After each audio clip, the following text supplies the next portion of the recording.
Hello dear students, आज हम discuss करने जा रहे हैं यूवी एब्जॉर्प्शन स्पेक्ट्रोस्कोपी। इसमें एक्चुअली हम पढ़ेंगे यूवी विजिबल एब्जॉर्प्शन स्पेक्ट्रोस्कोपी। ठीक है, तो ये स्पेक्ट्रोस्कोपी पढ़ने के लिए आप सबको मालूम होना चाहिए कि इसके लिए हम जो एनर्जी सोर्स यानी लाइट सोर्स का इस्तेमाल करते हैं, जो इलेक्ट्रोमैग्नेटिक रेडिएशंस इस्तेमाल करते हैं, वो करते हैं अल्ट्रावायलेट और विजिबल।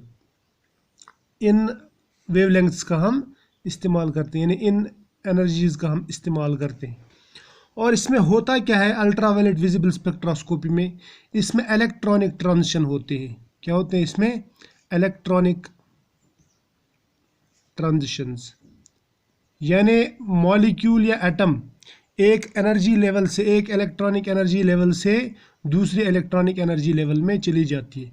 यह सिंप्लीफाई करने के लिए मैं आपको बोलूँ कि इलेक्ट्रॉन एक शेल से दूसरी शेल में चला जाता है after absorption of these radiations ultraviolet and visible. समझ में आया? तो सबसे ज़्यादा हम यूज़ करते हैं इसका अल्ट्रावायलेट का, और विजिबल का भी इस्तेमाल करते हैं। विजिबल का इस्तेमाल वहाँ पे किया जाता है जहाँ पे मॉलिक्यूल में कंजुगेशन बहुत ज़्यादा हो, यानी वहाँ पे पाई बॉन्डेड कंजुगेशन बहुत ज़्यादा होनी चाहिए, वहाँ पे लोन पेयर्स बहुत ज़्यादा होनी चाहिए। और जहाँ पे कम कंजुगेशन है वहाँ पे हम अल्ट्रावायलेट का इस्तेमाल करते हैं। समझ में आया ना? तो सबसे पहले देखते हैं हम इस अल्ट्रावायलेट और विजिबल के लिए कौन सी लाइट और कौन सी वेवलेंथ की लाइट इस्तेमाल की जाती है। तो मैं बताऊँ आपको, ये जो वेवलेंथ्स हैं इसके लिए जो यूज़ की जाती है वेवलेंथ्स, वो है फ्रॉम 200 टू 400 नैनोमीटर। ये है अल्ट्रावायलेट। पर कौन से अल्ट्रावायलेट? इसको हम बोलते हैं near ultraviolet, near ultraviolet, near UV. Clear?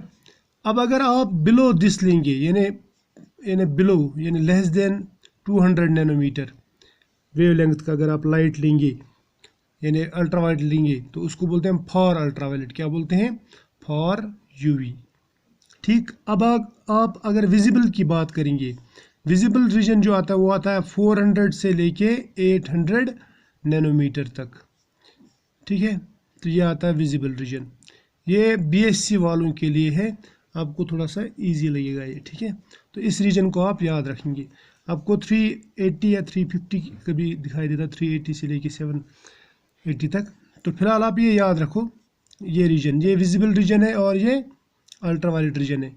और दोनों इसमें हमने जो वेवलेंथ लिया वो हम लेते हैं नैनोमीटर्स में। तो याद रखना, जो अल्ट्रावायलेट एंड विजिबल स्पेक्ट्रोस्कोपी में जो वेवलेंथ का स्केल लेते हैं, यानी स्केल जो लेते हैं लैम्डा का, वो लेते हैं नैनोमीटर स्केल। तो ये याद रखना, ये दिमाग में रखना। अब इस अल्ट्रावायलेट स्पेक्ट्रोस्कोपी को समझने के लिए पहले हमें कुछ चीज़ें ध्यान में रखनी पड़ती है। तो क्या ध्यान में रखना? हमें पहले देखना है कि ये जो स्पेक्ट्रोस्कोपी है, ये जो इनका स्पेक्ट्रम, इनकी जो स्टडी करते हैं वो किस तरह करते हैं, उसके लिए कौन सा इंस्ट्रूमेंट लगता है। तो सबसे पहले मैं इसका आपको इंस्ट्रूमेंट बताऊंगा। ठीक है, इंस्ट्रूमेंट यानी यूवी विजिबल स्पेक्ट्रोफोटोमीटर जिसको आप बोलते हैं, यूवी विजिबल स्पेक्ट्रोफोटोमीटर, जिससे आप ये मेजर करते हैं। समझ में आया? तो पहले हम ये समझेंगे बिल्कुल कूल माइंड से, उसके बाद में हम इसके तह तक जाएंगे, इसको डीप जाएंगे। ठीक है, तो देखो स्पेक्ट्रोफोटोमीटर किस तरह का रहता है। स्पेक्ट्रोफोटोमीटर में सबसे पहले एक लाइट सोर्स रहता है, इसको मैं लिखूंगा सोर्स। किसका सोर्स है ये? लाइट का सोर्स, यानी अल्ट्रावायलेट और विजिबल लाइट यहाँ से निकालते हैं हम। ठीक है, इसके बाद में हम लेते हैं एक मोनोक्रोमेटर। मोनोक्रोमेटर में बताऊंगा आपको क्या रहता है। मोनोक्रोमेटर, मोनोक्रोमेटर का मतलब रहता है यहाँ से जो लाइट निकलती, वेवलेंथ्स निकलती है, वो एक बड़ी रेंज में होंगी। वो ऐसे रेंज में, जैसे अगर विजिबल लाइट लेंगे हम तो 400 से लेके 800 नैनोमीटर तक हो सकती है, उसमें सब वेवलेंथ्स होंगी। इसी तरह से अल्ट्रावायलेट में 200 से लेके 400 नैनोमीटर तक ये जनरली हम यूज़ करते हैं। ठीक है, तो इसमें कुछ भी रह सकता है, लेकिन हमें अगर एक पर्टिकुलर वेवलेंथ चाहिए, मान लीजिए हमें चाहिए 350 नैनोमीटर की वेवलेंथ, ठीक है, या हाँ 350 नैनोमीटर, तो उसके लिए क्या करेंगे हम इन वेवलेंथ्स को सेपरेट करेंगे, यानी अलग अलग करेंगे। वो अलग अलग कैसे करते हैं हम, वो करते हैं हम इस मोनोक्रोमेटर से। समझ में आया? इसको हम बाद में डिटेल में डिस्कस करेंगे। अब मोनोक्रोमेटर से जो लाइट निकलती है वो उसको हम दो हिस्से कर देते हैं, दो हिस्से। एक हिस्सा पास किया जाता है रेफरेंस सेल में, रेफरेंस सेल, और दूसरा हिस्सा जो है वो पास किया जाता है सैंपल सेल में, सैंपल सेल। इनको मैं अभी आपको डिटेल में बताऊंगा, डीप में बताऊंगा, टेंशन मतलब आप। उसके बाद में यहाँ से जो लाइट निकलती है, यानी ये दोनों से, ये एक ही डिटेक्टर के ऊपर, डिटेक्टर के ऊपर डाली जाती है, ताकि हमें कंपेयर, हम इसका कंपैरिजन कर सकें कि रेफरेंस में कितना एब्जॉर्ब हुआ और सैंपल सेल में कितना एब्जॉर्ब हुआ। उसके बाद में यहाँ से डिटेक्टर से इसको फीड किया जाता है रिकॉर्डर में, जैसे कंप्यूटर वगैरह रहता है, रिकॉर्डर। तो रिकॉर्डर हमें ग्राफ देता है। सबसे पहले हम यहीं से शुरू करेंगे। देखो एक ग्राफ जो ना इस तरह का आपको मिलेगा, एक ग्राफ, किस तरह का ग्राफ आपको मिलता है? ग्राफ इंटेंसिटी, या मैं बोलूँगा एब्जॉर्प्शन वर्सेस वेवलेंथ, यानी कौन सी वेवलेंथ पे ज़्यादा एब्जॉर्प्शन हुआ और कौन सी वेवलेंथ पे कम एब्जॉर्प्शन हुआ। और आपको जो ग्राफ मिलता है ना वो इस तरह का मिलता है, यानी इसका जो स्पेक्ट्रम मिलता है वो इस तरह का मिलता है। क्लियर? अब इस स्पेक्ट्रम में क्या देखा हमने? सपोज अगर मैं एक मॉलिक्यूल लूँगा, ये CH2 CH single bond CH यहाँ पे लिखूँगा मैं डबल बॉन्ड CH2, इसको बोलते हैं 1,3-ब्यूटाडाइन है, ये 1,3-ब्यूटाडाइन। 1,3-ब्यूटाडाइन का अगर आप यूवी विजिबल स्पेक्ट्रम निकालेंगे, यानी इसकी स्पेक्ट्रोस्कोपी करेंगे, तो आपको इस तरह का ग्राफ मिलेगा। और इसमें ये जो पीक है, ये पॉइंट, ये आपको मिलेगा 217 नैनोमीटर पे। कितने, यानी जहाँ पे वेवलेंथ कितना होगा? 217 नैनोमीटर। और जहाँ पे वेवलेंथ का एब्जॉर्प्शन मैक्सिमम होता है, यानी जहाँ पे ये पीक देता है, उसको बोलते हैं लैम्बडा मैक्स। क्या कहते हैं? Lambda max. और यूवी विजिबल स्पेक्ट्रोस्कोपी में हम कंसंट्रेट लैम्बडा मैक्स पे ही करते हैं। समझ में आया?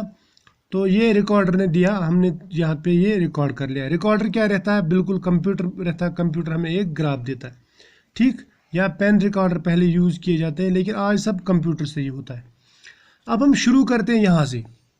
हमारे पास में सोर्स, मोनोक्रोमेटर क्या रहता है, रेफरेंस सेल और डिटेक्टर, ये सब चीज़ें क्या रहती हैं, ठीक है। तो आप तैयार हो जाए इसके लिए। देखो अभी हमने जो स्पेक्ट्रोफोटोमीटर देखा वो मैंने आपको एक रफ डायग्राम, सिंपल सा स्पेक्ट्रोफोटोमीटर बताया। उसमें मैंने बताया आपको कि सोर्स रहता है, एक मोनोक्रोमेटर रहता है, मोनोक्रोमेटर के बाद में उसमें रेफरेंस और सैंपल सेल रहती है, और सैंपल सेल के बाद में एक डिटेक्टर रहता है। मैं आपको फिर से दिखाता हूँ, ये डायग्राम बताई थी मैंने आपको। मैंने बताया था लाइट का एक सोर्स रहता है, यहाँ से लाइट निकलती है, वो जाती है मोनोक्रोमेटर में। ये मोनोक्रोमेटर उसको मतलब अलग अलग कर देता है, एक पर्टिकुलर वेवलेंथ सिलेक्ट करता है। उसके बाद में ये लाइट जो है, ये पर्टिकुलर वेवलेंथ की लाइट हम दो ट्यूब्स में पास करते हैं, एक जिसमें सैंपल रखा जाता है, दूसरा जिसमें रेफरेंस मतलब सॉल्वेंट रखा जाता है, ठीक है, सिर्फ सॉल्वेंट, सैंपल नहीं। उसके बाद में इनको पास किया जाता है डिटेक्टर पे।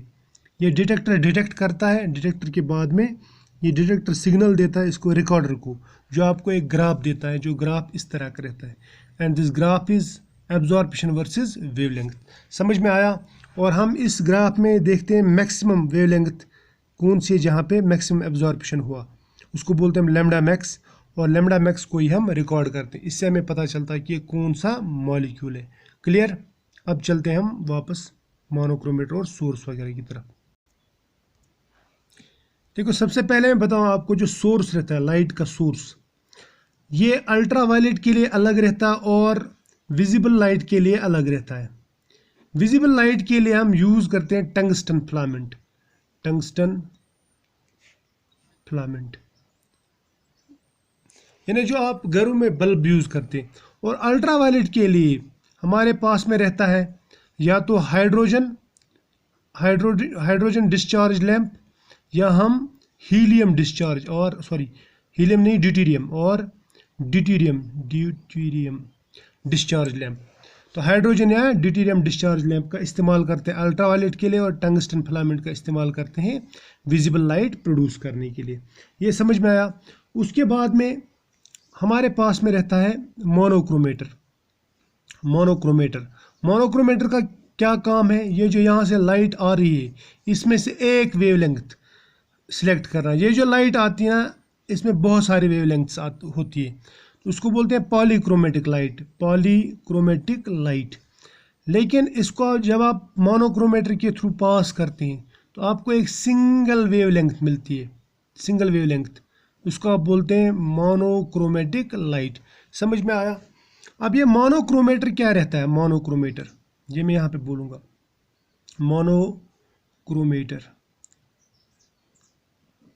मोनोक्रोमेटर हमारे पास में दो तरह के मेन जो रहते हैं।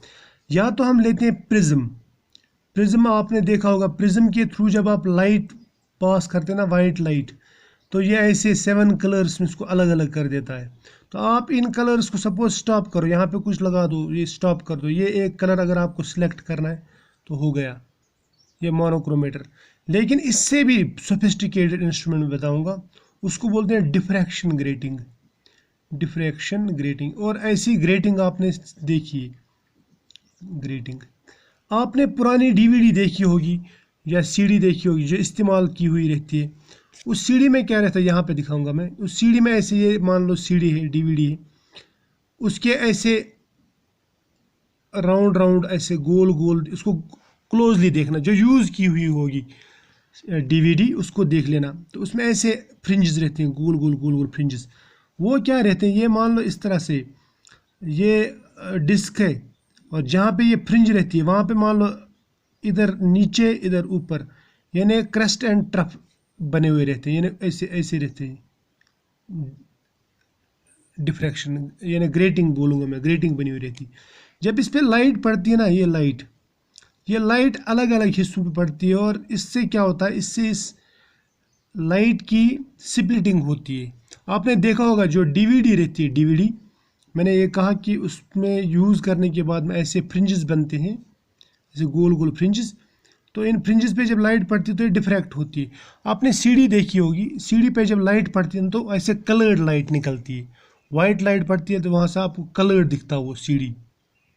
क्यों दिखता है? क्योंकि उसमें डिफ्रैक्शन होता है, और इस डिफ्रैक्शन से आप लाइट को सेपरेट कर सकते हैं, और आप एक पर्टिकुलर लाइट सिलेक्ट करके या पर्टिकुलर वेवलेंथ सिलेक्ट करके यहाँ से पास करा सकते हैं। ठीक है। उसके बाद में इस लाइट को दो हिस्सों में डिवाइड किया जाता है। ठीक है।